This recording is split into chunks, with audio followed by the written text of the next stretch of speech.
Good evening, all, and welcome.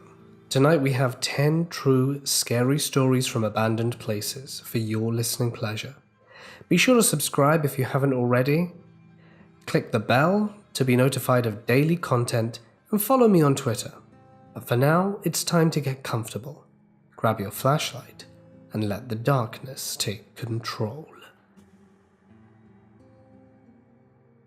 I'm from a city in Australia called Adelaide, and a pretty smallish population of about 1 million compared to the rest of the country. My friends and I for the past year have been pretty heavily involved in draining and urban exploring, water drains, abandoned buildings, etc. But due to our city's small population, there are a pretty limited amount of locations to find. So my friends and I were pretty ecstatic to find a new location being passed around by the urbexing community, known simply as Heaven's Gate, an abandoned retirement and brain injury ward that was scheduled to be demolished but had been down for a good 5 years. Now, usually when a building is abandoned here, it gets pretty tightly locked up, boarded windows, padlocks, etc. But whenever an abandoned building gets scheduled to be demolished, they unlock everything, for workers and construction site managers, I presume. Anyway, my friends and I traveled to this location, which is pretty well hidden behind a lot of vegetation and a large iron fence, but still located next to a main road with houses adjacent to the complex. We jump the fence and go about our exploration, taking photos and just messing around like teenagers do. The majority of the building had been trashed, and we found a few sleeping bags and hundreds of empty spray cans. I'm guessing the majority of the residents were Italian and Greek, as there were a lot of Greek and Italian books and posters and VHSs littered in the rooms. My friends and I explore the complex without any problem and leave within an hour of being there. The problem is my friend moved too fast through the place, so a lot of my pictures I took on my Nikon were either too blurry or too dark, and I really wanted to get a few good shots before it got demolished. So the same night I went back at around 9 to 9:30, taking photos throughout the building. I followed the main hallway as you go through the back side of the building, intended for nurses. You can get lost easily. So the building is a pretty dark place, but I brought a pretty powerful hand torch, and my Nikon has a flash, so I can see pretty well. I make my way through the hallway and pass through a set of hospital doors. These doors were being held open by chairs that you just had to climb over. Now, this section of the ward was the brain injury or mental ward for patients with disabilities. The doors were electronic, but since the power was off, I think someone managed to open them with a crowbar and then leave them open like that. This was to make sure that patients wouldn't accidentally walk out. As I make my approach through the metal ward, taking photos, I suddenly hear a loud bang, almost like shelves or a book slamming, almost making me crap my pants. I stick my head out the room, the one I was currently in, I think it was like a TV or recreational area, and look down the hallway to see that one of the chairs had been pushed out the way, and the door closed. To this day I have no clue how or what would have moved the chairs, as it was filled with sand to prevent patients from throwing them or using them as weapons. It takes at least 2 to 3 people to lift them. Anyway, the doors are shut, and I run over to see if I can open them, and I try and push and nothing works. So I start spamming the button like crazy, but obviously the power's off, so that doesn't work either. I'm not sure how the door actually works, but it had a massive black bar across the top, which I assumed was like a powerful magnet or something that can be turned on or off, and the default is just on. Anyway, with my failed attempts in opening the door, I try to press forward to see if I can find another exit. I finally find the second exit, but the double doors are closed as well with the exact same system. At this point I'm kind of freaking out, because I'm not only trapped, my phone was flat, and I swore those doors were open when I came to visit with my friends.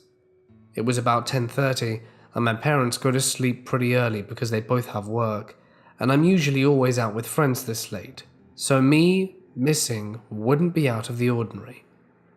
I was kind of pooing myself at this point because no one knew I was there and I couldn't get out. I tried walking along the walls to see if I could find a window I could smash through, but there was nothing. I started getting really frustrated, so I start throwing these pieces of tiles on the ground at the door harder and harder, not really trying to open it, just dealing with the stress of the situation, I suppose. Then I hear the noise of crunching tiles and I freeze. I hold my breath and just listen. It was definitely footsteps. I convinced myself to call out, so I did. "Yo, help, I'm trapped." As soon as the footsteps stop, I hear the laughter of an old woman, or a heavy smoker, from the other side of the doors. The laughter turned into running away, and the crunching of tiles disappeared as they became more distant. This, at first, made me think it was a tagger, or kids, but the laugh of an old woman didn't make any sense. No one sounding that old could run that fast. Eventually my torch went out and I was in absolute pitch darkness. Out of memory, I managed to find a bathroom with a door which is just closed and locked. I stayed in the bathtub and pray something would come. Spoilers, they didn't.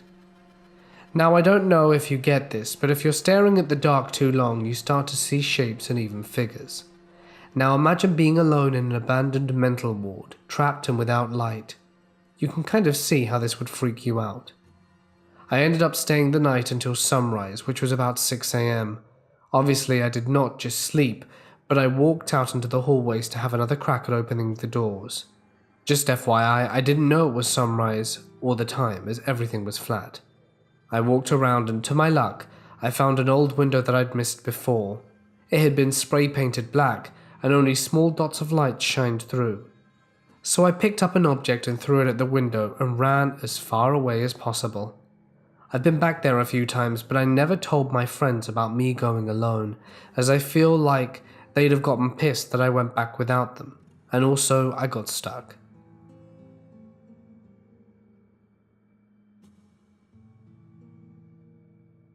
The house I was born in and grew up in was built in 1912, and at least one person had died there. There was a crawl space that went from the back of my closet, where there was a hole about 3 by 3 feet, maybe 4, just enough to literally crawl through, that went to the back of 2 closets in the master bedroom. Those entrances had actual panels that went to the crawl space. We never went in there, partially because there was no need, and mostly because I was a kid and it scared the crap out of me. When in my teenage years we were redoing the insulation in our attic. The only entrance to the attic at the time was a tiny square panel in the ceiling of one of the upstairs rooms. We were also going to build one of those pull-down ladder things during this project. The attic always scared the hell out of me, because sometime when we were kids we would wake up and the panel would be slightly shifted and pushed in, but not fully covering the hole, but we figured it was our dad messing with us. Anyway, the attic was unfinished, so we're laying on boards on the crossbeams, since you could hypothetically fall through the attic if you stepped poorly. I noticed that the attic goes back way further than I thought.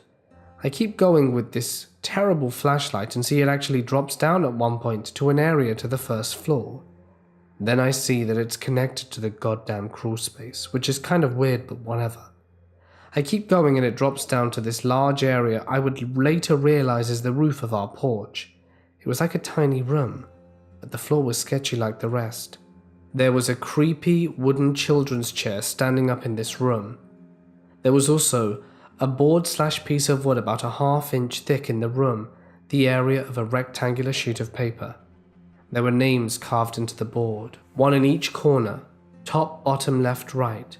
The one in the middle and 2 randomly in between. The weird part is that the one in the middle was carved deeper than any of the others, then gone over in some kind of red ink. The weird part was that the name was scratched up like someone had gone at it with a knife in anger. The weirdest part is that it was my name, and my name has a semi-unique spelling, but I wouldn't say it's extremely uncommon. I've met a couple of people who spelt my name the way they spelt it, but still it was very weird. I didn't really think about it at the time. We redid the roof of the porch shortly after and pulled the chair and boards out. At the time I just dropped it and got the hell out of there.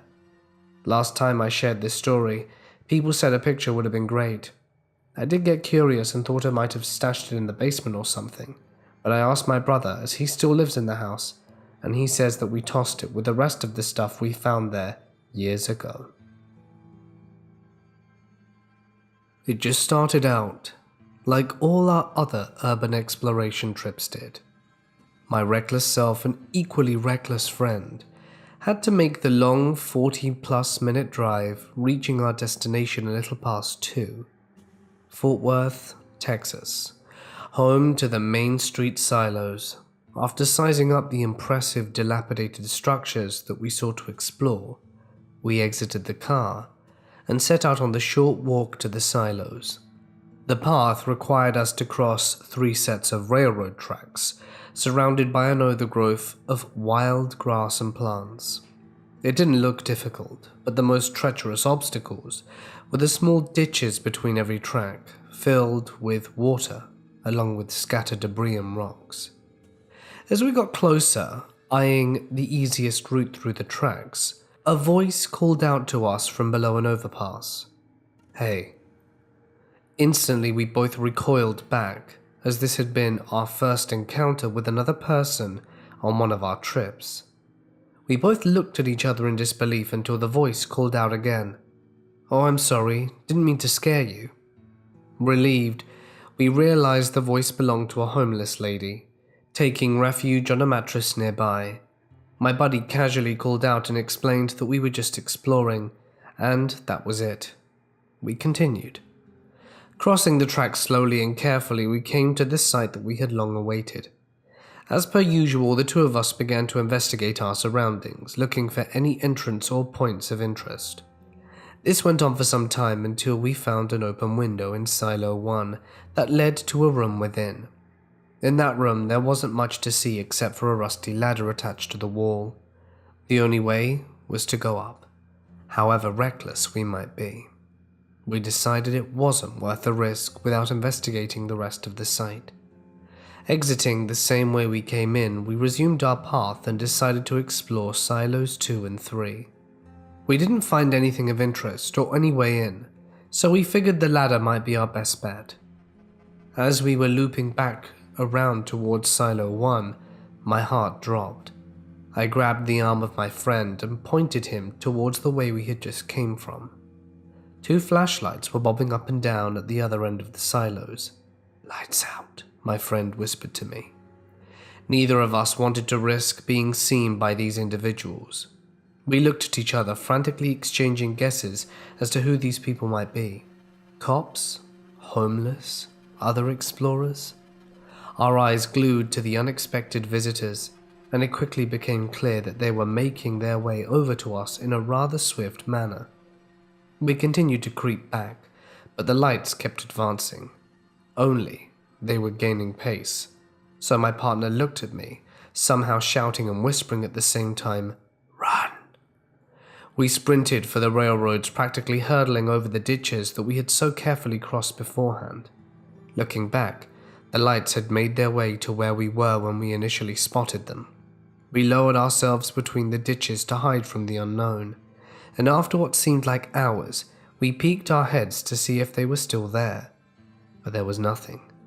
Whatever. They had gone, and weren't there anymore, and their lights were out.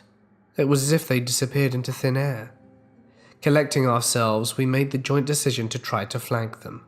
The two of us made our way to the far side of Silo 3. It was here that we noted the overpass had a sidewalk that started there and could be used as a safe route back to the car. Next to the sidewalk, we stumbled upon what could have been the old office building the silo used. It was abandoned and no longer in use, but that didn't interest us.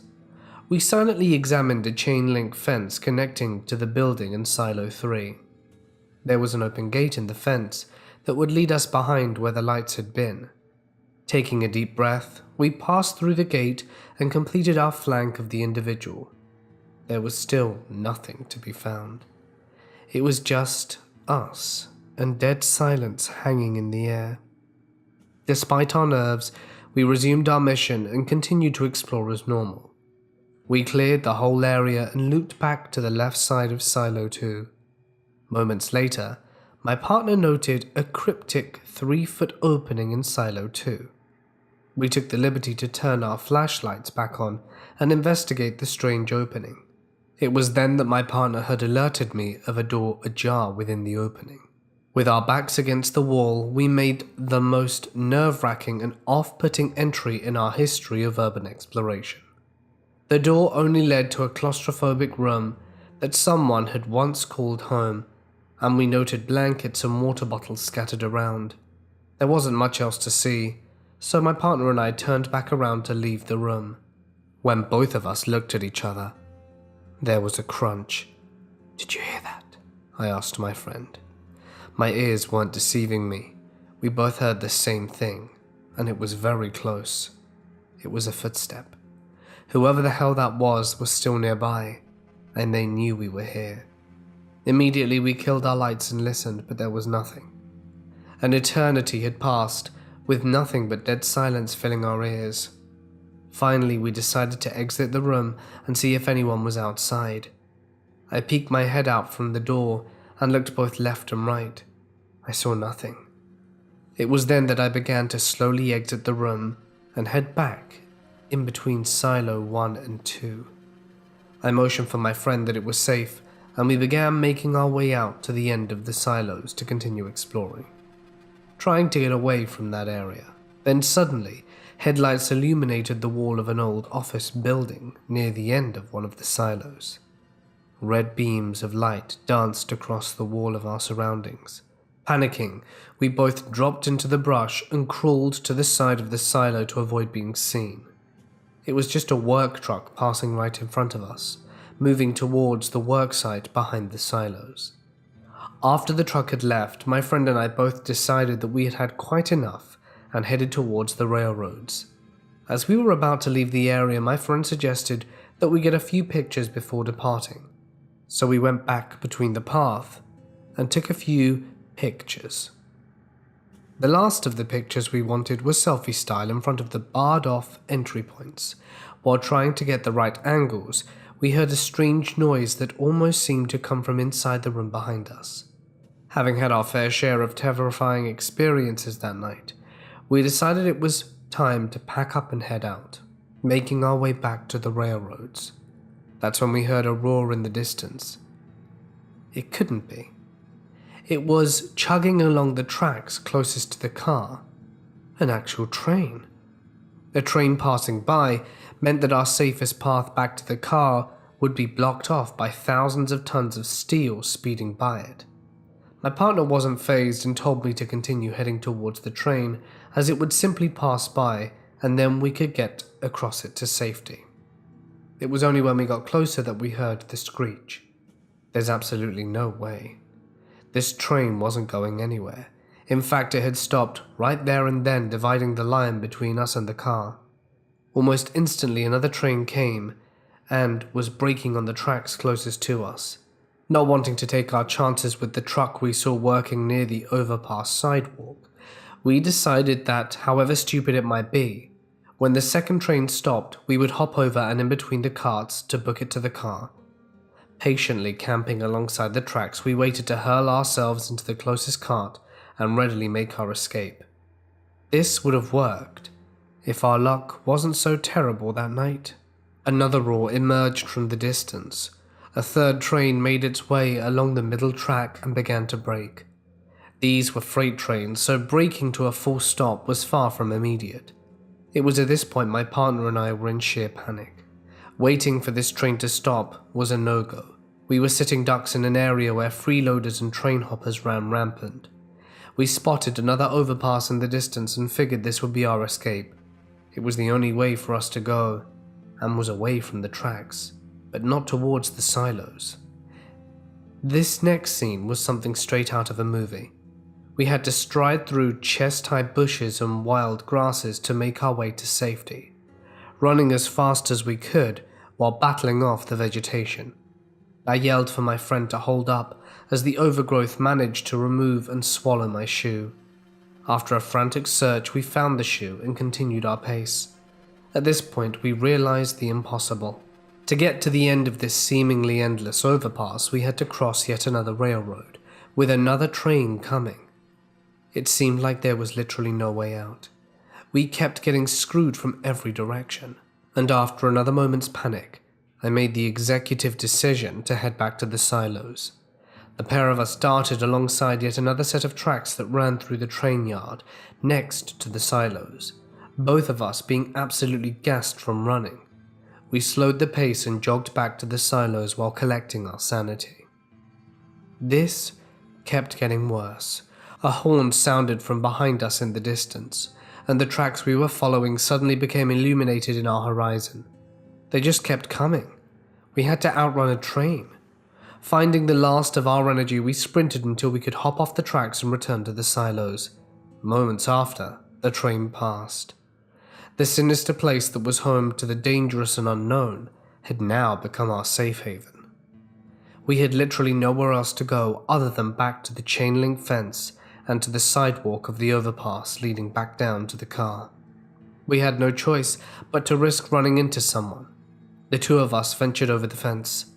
At this point, we were both satisfied with being alive and threw caution to the wind and made it to the overpass sidewalk safely, did a victory dance, and finally made our trek back to the car. The sound echoed across the wall of the silos. We had walked halfway across the overpass, admiring our surroundings and coming back to reality. We stopped in front of our tracks when we heard an ominous screech. It sounded like it was coming from inside a silo, a child screaming in agony. An identical screech resonated once again, but this time coming from the houses on the other side of the overpass. It was someone's rooster, cawing in the early morning. It was 4 a.m. Time to go home. I used to work for a company that specialized in hazmat, restoration, and working in confined spaces. We traveled around the country depending on the type of contracts we had. We dealt with some pretty cool and sometimes creepy stuff. One that comes to mind was a haunted Indian school. The story goes that it was run by Christians, and they had a tendency to lose Native American children. My boss had called me and a few others in so we could pick our crews and go over the plans.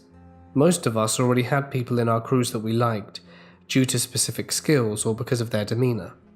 This time we were instructed to pick guys who could keep cool at all times, since this job wouldn't really need anything special. It was going to be demolished by another crew after we went in. We got a warning about the building. The boss let us know that people broke into it all the time to do crazy witchcraft stuff, and to be careful of anyone who might reside in it, such as hobos, cultists, and, ghosts, because it was supposedly haunted as hell. At the site, our radios would go off and sometimes we'd hear someone talking. We thought it was just interference. Our harnesses would get tugged on and no one was there. And a few times I got to hear voices of people calling my name. I believe the place was haunted, and so did most of the guys. Several used to hold prayer circles before we went in, and a few refused to go in and would ask to be moved to different job sites, which we would do for their safety and ours. Quite a few things happened there, but nothing I can really call malicious. There were a few things that happened at the school that really did trip me out. One was when we had to do something called a pipe chase. Basically, I and another guy would follow a pipe for contaminants and remove them like lead, asbestos, or whatever. We were told that we had to remove some asbestos from several pipes that ran between the ceiling in what would be considered a crawl space. Usually these were a hassle because you have to keep your weight on I-beams and use boards in a very small area, but because we would do stuff like this often, it wasn't that much of a big deal. So while we were chasing this pipe, we ended up hitting a wall. The issue with that was that there wasn't supposed to be a wall there. Where the pipe met the wall, we could see that it led to an open area that had more contaminants. Our plans had shown that there was no wall. So I contacted my boss and asked him if it was okay for us to burst through. He gave the okay after making sure it wasn't weight bearing and there wasn't another access to there without having to break through it. We were through after about an hour or two, making a hole big enough for me and my co-worker. Immediately after we crawled through, we noticed that the pipe led to the corner of this area and down. Close to where the pipe went down was a square cutout, like if it had been a service entrance but didn't have a door or ladder. It was just a straight cut square in the concrete. But because we didn't want to crawl back to the rig to get a ladder, then wrestle said ladder into a confined space with another area that would require us to make the hole we made bigger. But because we didn't want to crawl back to get the rig, to get a ladder, then wrestle said ladder into a confined space into another area that would require us to make the hole we had bigger, to a spot that we weren't even sure had anything in it. I asked my co-worker to spot me up while I used a rope to climb down there and see if we even needed to work in there. This was a huge no-no, and it could have easily gotten me fired. But we were already fed up with this place and we just wanted to finish up and get out. Like, we wanted out of there ASAP. And some of the guys had already been complaining about feeling like they were being watched, or that someone had put their hands on them.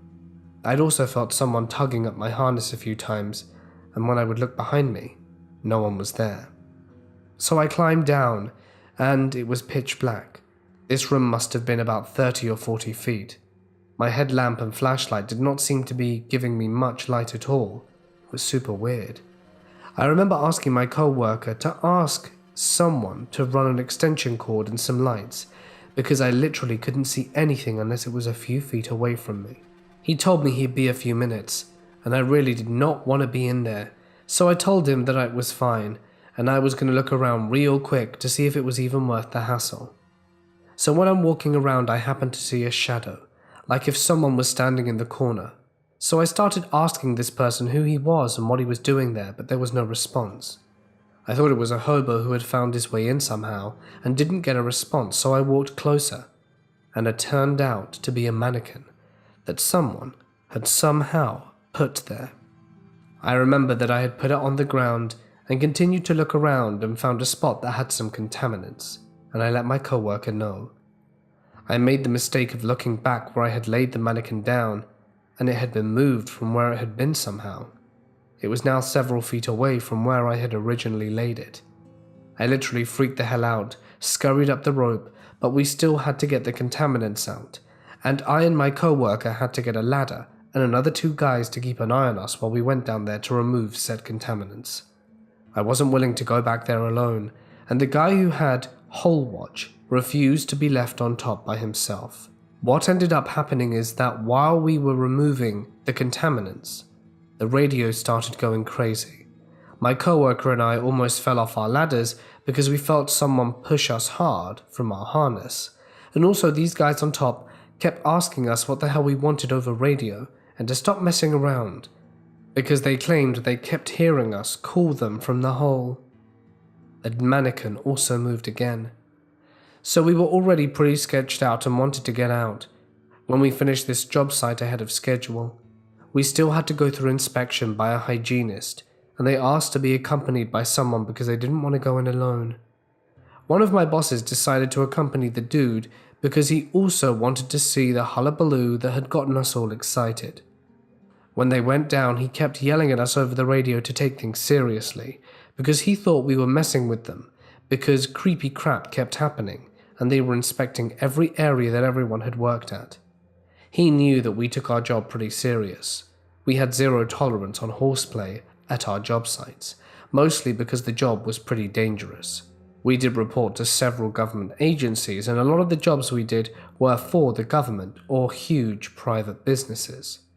At the end of the thing, he mentioned that he felt someone pull on his Tyvek hard enough to make a tear on it, and that the hygienist had heard people calling their name and had felt a hand. Basically, he said that they had gone through a gauntlet of crap. They also found the mannequin, and I guess that's when our boss lost his marbles and flipped out on us because he thought that we had put it there to mess with them. The strange thing about what he said was that it was standing in a corner where I had originally found it. There are a few other places I've been to that are pretty trippy. I think that school was the worst out of all of them. mostly because of the frequency of stuff that was going on and how absolutely crazy we sounded when we would get together and talk about it at our safety briefs before and after we ended our day. The reports we wrote must have had our bosses and other people thinking we were nuts, because even though we would do atmospheric testing for gases and whatnot before we entered or went down, given the situation, everyone thought we must have suffered from some gas leak or something, even though they knew and had warned us it was maybe haunted. There were several crews there in charge of different areas, so about 15 to 20 of us in total, and we rotated 6 or 7 people out of the site because they didn't want to be there for obvious reasons. This happened to me and my friend around 9:30 p.m. on a Saturday. I live in an area where not much goes on and is pretty safe for the most part. Me and my friends are dumb teenagers, both males that love urban exploring. Our favorite sites to explore are tunnels. At 7:30 p.m. one night, me and my friend were exploring some sites around the park, 2 blocks away from our house, full of small tunnels to explore. We felt a little weird because we didn't feel as if we were alone. There were a couple of disc golfers, but we watched them leave, so at this point the park was completely empty. My friend and I were just exiting a small tunnel to get back to the park as we were waiting for the disc golfers to leave, so we could go to the next secret spot, which were train tracks that were still somewhat in use. To get to the train tracks, you have to go through an off path in the woods that has a few curves, so it was hard to see. My friend led the way. A few seconds later, I thought I had lost him, so I yelled his name. Here's where things got weird. I heard what seemed like an almost distant yell or shout from the train tracks. I thought he had sped up, so I jogged up ahead and eventually ran into my buddy. This was just around a curvy turn, so I asked him if he was okay, and he replied with yes, like nothing had happened. A little suspicion ran through my mind, so I asked him if he had yelled at me from the tracks and had come back to get me. Shockingly, he didn't. He was waiting for me just at the turn, and he also said he heard the yell. While my friends and I are idiots, instead of going back, we quietly continued to the tracks. When we got up to the bridge with the train tracks, there was absolutely no one and nothing up there. All I knew was that I felt like I was being watched from the trees or something. I let my friend know about this feeling, and we quickly stopped throwing rocks into the creek and headed back to the park. I knew something was wrong as we were leaving. I just couldn't put my finger on it. We played around on the basketball court at the park before we left. Due to the creepy vibe, my friend and I decided it was best to take the main road back instead of the shortcut through the woods that led to our neighborhood. It was around 9:30 now. My friend and I were talking about what we should do all night, because he was now spending the night. The park had a soccer field across the street from it, so it had 2 gravel parking lots that are sort of hidden by trees. As we were walking past one of the gravel lots, I felt what seemed to be like a warning from my body. I passed it off as nothing, but as we crossed the street from the gravel lot, here's where things start getting creepy. I could see someone come out the shadows of the gravel lot. They had appeared to be wearing very dark clothing and a hoodie covering their face. I was getting red flags everywhere. The way they came out of nowhere was so subtle and perfectly timed. It was almost as if they were waiting for us to cross to start following. My friend hadn't seemed to notice the strange figure, so I told him to jog ahead a little, and he seemed confused. So I pulled him close to me and told him what I had just seen. He seemed anxious, so he picked up the pace a little bit. Every once in a while I would look over my shoulder to see where he was, and every time I looked he would be at least 3 feet closer to us. I could hear the figure's eerie breathing. Thank God we were close to an alley shortcut that no one really used but me and my friends. To get to it, you had to go up a little hill left of the street. I saw this as an opportunity. I mumbled to my friend, "Use the alley." He quickly nodded yes, and the second we made it to the hill, we casually jogged up ahead to the alley. I told my friend to wait for a second, peeked over the street from the alley, and there I saw them. what appeared to be a man in his 30s making his way towards us very quickly. I could see his eyes now. They were staring directly at me with an evil and sinister look. I told my friend to bolt up the alley to his house, which was connected to the alley, and we'd never ran so fast. We made it up the street and took a sharp turn to the left. We lost him at this point, sprinted through his front door and locked every single entrance. We turned off all the lights and hid for what felt like an hour. Thank God he was nowhere to be seen. I've never seen this person again, and sincerely hope I never do. When I was 17 or so, I decided to become a novice urban explorer.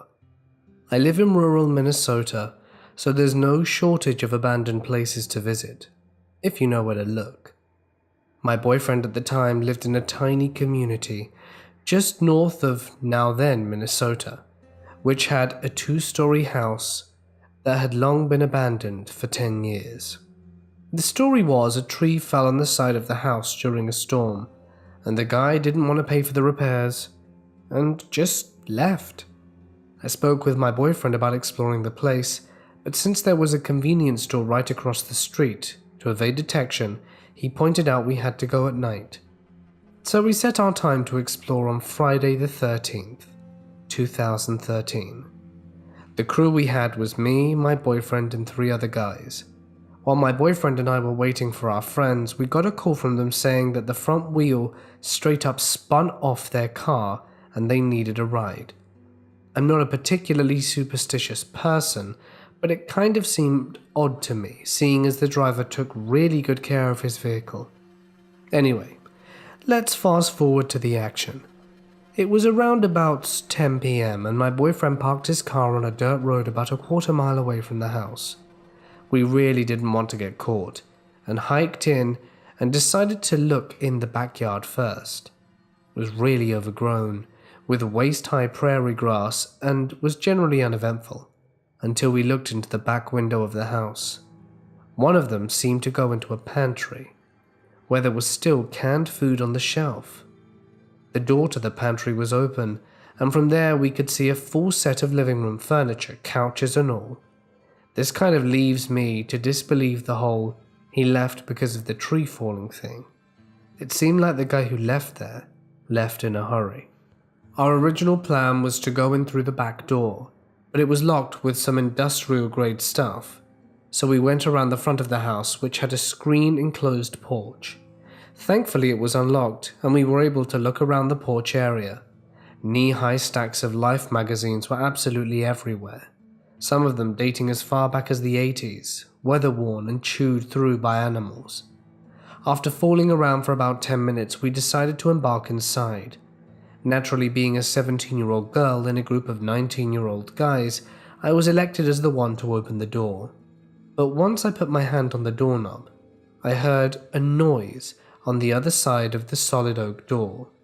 4 deliberate, rapid-fire knocks. Everyone bugged the hell out of there faster than I've ever seen. We ran the entire way back to my boyfriend's car, but it wouldn't start. Everyone was afraid to go outside, and one of my friends kept claiming that he heard footsteps coming towards us. This was probably rubbish in hindsight. After a few long minutes, my boyfriend's car finally decided to start, and we punched it back to his house. Once we got back, everyone had their speculations about what the hell was on the other side of the door. My personal theory was there was a squatter inside that saw us snooping around and wanted to scare us away.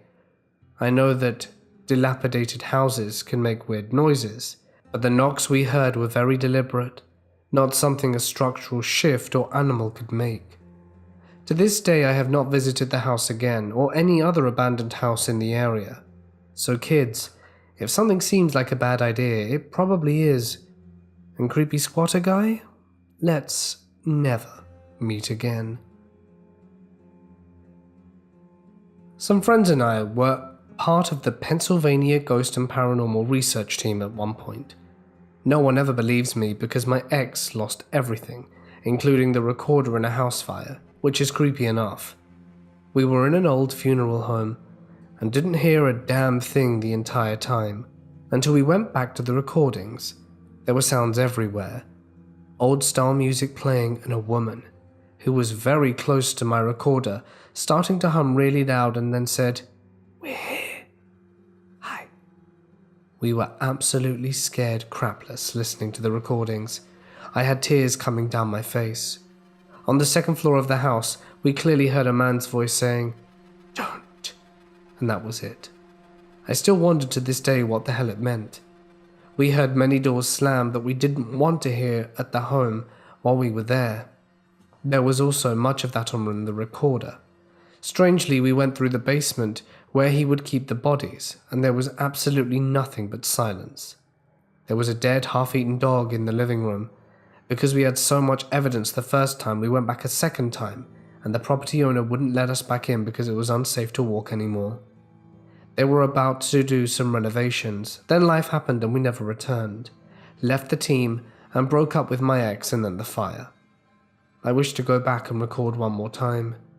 It's a thing I keep thinking about. It's like a life calling, and that house just sitting there unoccupied waiting for me. I was walking with my cousins about 14 years ago when we find what looks to be an old burnt-out house. So naturally, being kids at the time and having no sense of self-preservation, we decide to explore it. Mostly it was just full of charred wooden crap and junk, but then one of my cousins found an entrance to a cellar outside. We busted the old rusted lock off the door and looked downside.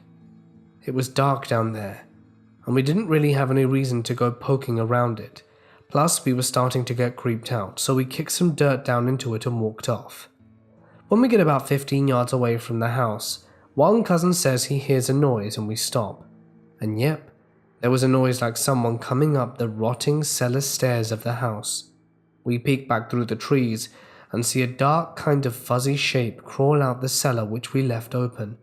It looked like a big old dog. Then it stood upright. We hauled ass out of there and ran off in different directions like morons, each convinced that the cellar thing was chasing us. I ran right through some briars in a panic and tore my arm and legs up, which got me in trouble when I got home. We were all fine otherwise, but did avoid going back there in the woods in future. Closest thing I can figure is there was a small black bear living in the cellar. Maybe it had another entrance we didn't know about, and we woke it up. But seeing something hairy and dark come out the cellar then stand up was like being in a horror movie. I never want to go into that house again. Back in high school, around the end of my junior year, it became popular to go on these adventurous endeavors to haunted places. Literally a group of about 30 of us would carpool to some abandoned house one weekend, or to some secluded forest the next, spending the days at school in between searching for more places like these. Anyway, we had this cavalier nature about us when it came to potential hauntings. At some point, a friend of mine who was several years older than me told me about how he and his friends would do similar things when they were young. His childhood home backed up to a huge farm, and he and his friends would spend their days fishing or hanging out on this farm, so they were quite familiar with it.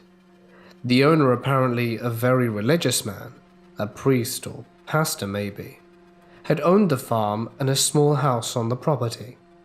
The story went that the owner had been locked up for murder and died in prison, leaving the farm to whoever, and it wasn't kept up.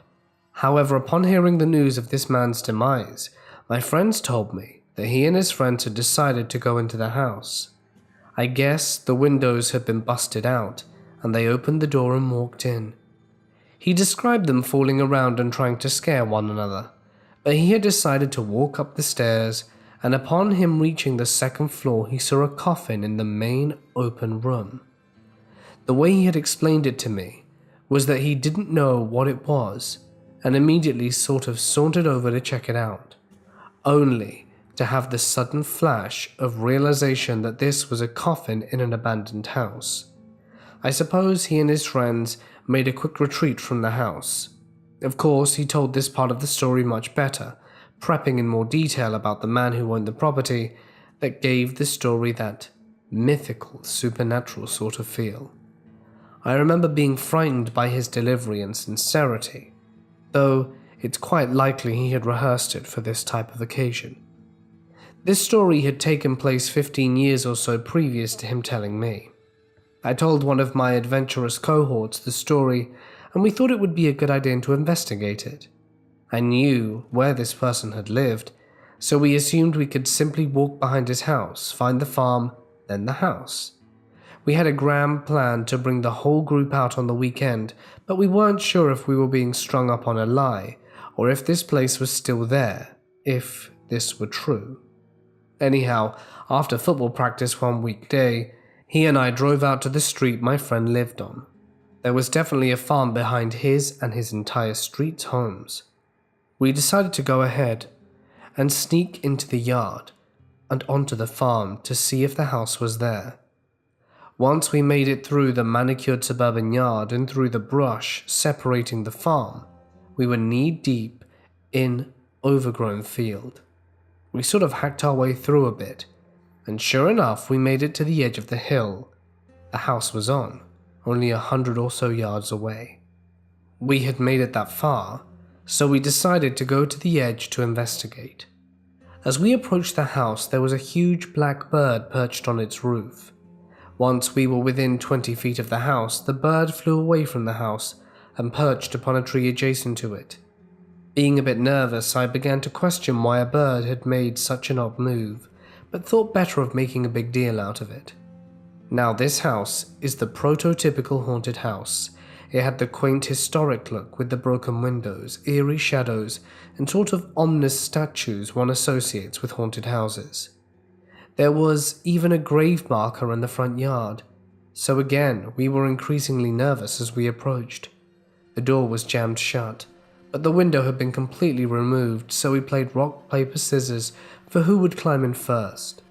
I had the luxury of going second, but did so quickly, as being on the porch by myself was just as unsettling.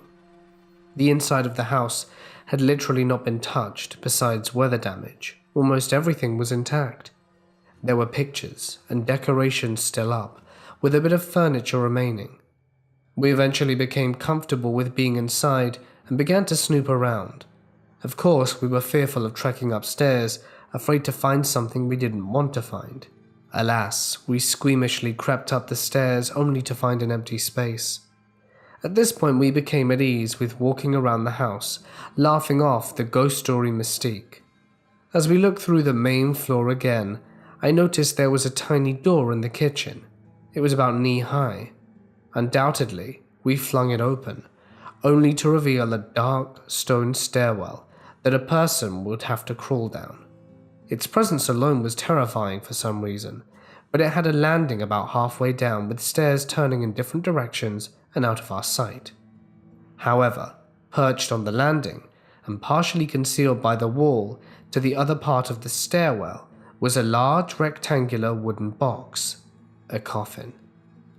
Now my friend and I weren't exactly small people, so I would imagine the sight of us pale-faced, with a cartoonish hair on neck, shocked expression trying to both squeeze out of a window at the same time would have been quite comical. Not to mention that both of us in a dead sprint heading away from this house through waist-high weeds. I still laugh thinking about both of us running like that. Anyhow, we turned to look back about halfway to the end of the farm, just to see the massive black bird fly back from the tree and onto the house. We probably made double time from that point on.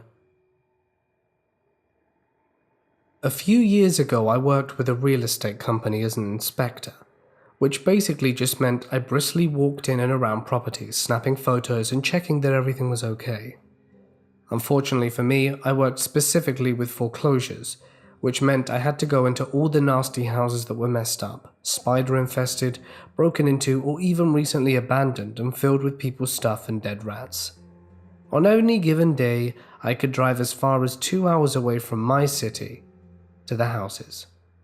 One day, I went to the country, in my neighboring state, Alabama. It was literally farmland, and I only had enough cell phone service to send a message. I went there for one house and absolutely hated it. It was a very old ranch-style house with a porch wrapping halfway around it, and was probably built in the early 1900s. It had 3 or 4 doors leading inside, although I could barely see them when I went in this day because whoever was in charge of keeping the plants in front of the house had abandoned this post for several weeks. The plants had grown so tall that you could barely see or even get onto the porch, and there were various wasps and bees all around. When I arrived, I groaned about the sight. I seriously should have gotten hazard pay for this sort of thing. I had already gotten stung by a wasp at a previous house a few weeks ago, and was not looking forward to unleashing a full can of spray onto this situation once again just to get inside. This house had no working locks on the doors, so all we had was a padlock on one door, and I had to retrieve the keys from a lockbox that was yet on another door. I ducked my way towards the lockbox while avoiding the wasps that made their home in the rotting porch roof. Sweating and anxious, once I retrieved the key, I went back to the door with the padlock, and after about 5 times running back and forth, trying to avoid the wasps, I finally made it inside. I felt relief, but not too much. There were still random wasps inside because the doors weren't secure enough to keep them out. Most of the walls around me exposed their insulation, and there were dead flies everywhere. I snapped a series of photos and moved on to the kitchen and nearby bathroom. I tried to walk as quickly as I possibly could because I hated being inside there, but I was also concerned about not running through webs or coming upon any dead things, so I didn't go too fast. I snapped photos of appliances, disgusting floors, and views of the entire room, then moved on. About 2 or more rooms in, I made it to the door of the second to last room. It had a fireplace to the right and a door leading outside. It also had a door next to the fireplace that led to the final room. Once I was finished there, I made my way to the last room of the house and totally froze.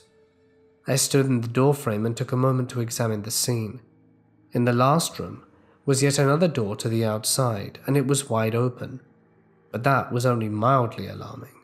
I'd seen break-ins before, and even though it was alarming, I seldom ran into anyone, especially since it was broad daylight. But there was one thing out there, and it was truly bothering me. It was a backpack, a drink, and food sitting right next to the door inside the house.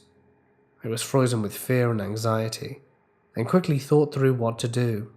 I turned to my right, where I knew a closet was, a closet that held stairs to an attic. I quickly worried about if anyone could possibly be hiding up there. I wasn't entirely quiet this whole time, so I wasn't confident they'd be aware of my presence. In fact, if anyone was there. Then I focused back on the door. I stayed really quiet, hyper-aware of any sounds. I didn't hear anything, so I decided to quickly and quietly leave. I raised my camera and quickly took 2 or 3 photos of the door and the items, then turned and power-walked my way back through the house. I don't remember if I put the key back or not, but I know I definitely didn't care. I just wanted to get the hell out of there. Once I reached outside, I ran to the car, quickly got in, locked the doors, breathed fast and heavy in a cold sweat, goosebumps tingling all over me, and left. All that ran through my mind was fear of what could have happened, and the fact that I was so far from anyone who could have helped, with no way to call the police, and it made me shiver. At any other property, I would have just called the cops to report the break-in, but I couldn't even do that. My boss didn't send me back for a few weeks. When she did, she told me the plant should have been cut by now and everything should be good. I asked if she knew anything about someone who was still there, and she acted like it wasn't a big deal. That annoyed me. She said that they had finally sent her someone to fix the door, and that it should be fine, but I was still being sent alone, so it wasn't much comfort. In the end, I never saw any more break-ins on that property, but still hated going there. The first time I went back, I carried a screwdriver with me in one hand the whole time. Ever since, I've always had a heightened fear of intruders or videos with squatters in buildings without people knowing. It sort of gave me a new phobia. Thank God I was lucky enough to not encounter anyone alone. Hey guys, Mort here. Thank you so much for listening. I do hope that you liked tonight's abandoned places and urban exploration stories. It's one I very much like doing. as I always have had an interest in exploring abandoned places. Not that I've ever really done it, but it does sound fascinating. Just adventuring into an old time capsule, sort of, to see what life was like for a specific bunch of people at a specific bunch of time. It does sound quite interesting. I can definitely resonate with some of the explorers in this. If you also enjoyed the video, feel free to let me know down below. And if you're new here and haven't subscribed, like 73% who don't, feel free to join in and subscribe. Alright then guys, I'd like to extend a further thank you to my wonderful patrons and members whose names can be seen on screen. You guys are awesome, and your help really does mean the world to me. It helps keep the channel running. If you'd like your name on screen, you can definitely find out how by clicking a link in the description. But that's it for me. Stay awesome, and I'll see you in the next one.